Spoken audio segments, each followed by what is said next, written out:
guys, and welcome back into Browney's Garage.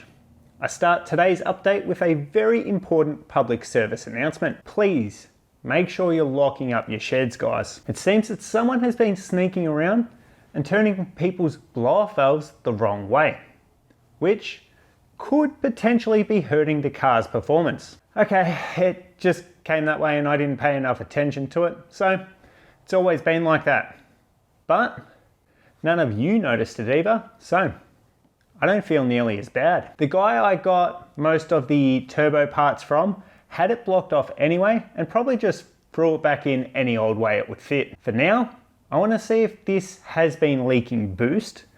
So I'm going to fix that and test it quickly before we get to the other much harder to fix issue we now have with this car. I could probably change this on car, but it's less fiddly just to remove the crossover setup. Fixing this with the upcoming dose episode where it will be removed or replaced is a bit of a pain, but I'm curious to see if this gets us back some free performance.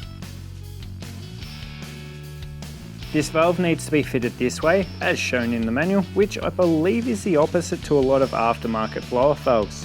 When installed the correct way, the boost is pushing against the side of the piston inside rather than directly on the underside of it and trying to force it open, which could theoretically create a boost leak by overcoming the internal spring and boost signal on the other side, as it won't have been spec'd up for this, especially with it now being nearly 20 years old.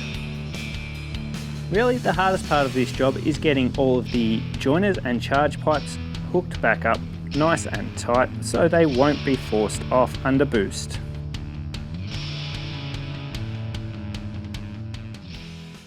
This, or any blow-off valve that doesn't seal, could affect the car's performance in two main ways.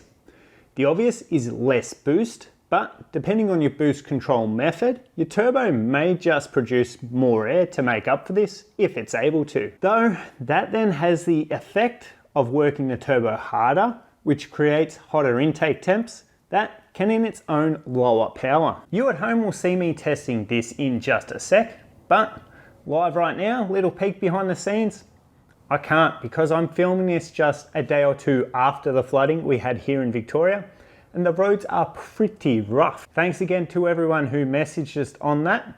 We are 100% fine other than some backyard tidy up and a few restless days on watch, so nothing to complain about here, we're quite lucky. Now, over to future me for testing, which may or may not reveal the next big issue I'll discuss when you come back. I don't have data logging in this car for intake temps or for anything at all actually just yet, unfortunately. So I think the most obvious sign of a change in this car will be the top end boost, the amount of boost that it holds higher up in the rev range. Let's see.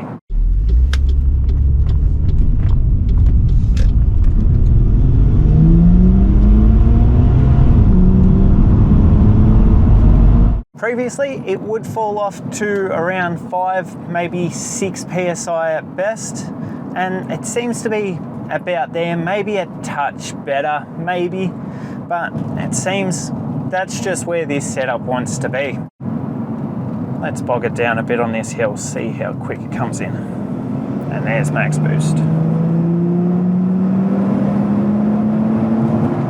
I have done some more driving off camera and it might be coming into boost a touch quicker. I'm not sure, it's really hard to say. Any improvement we have made has been small, but it was worth a shot. And at very least, it hasn't hurt performance. No harm done. I didn't have high hopes for this anyway. I had to know. And I'm sure some of you would have noticed me shifting it manually and not letting the car rev all the way out. Let's go back to past me for more on that and why I'm doing it.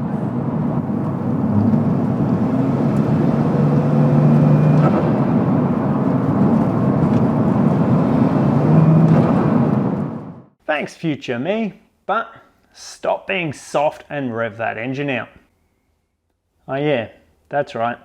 The last time I did that, it started running really rough and nearly stalled. It was only briefly though, And these engines already being notorious for needing them, I'm fairly certain that we now need to upgrade the valve springs. It's not super urgent and the car is drivable.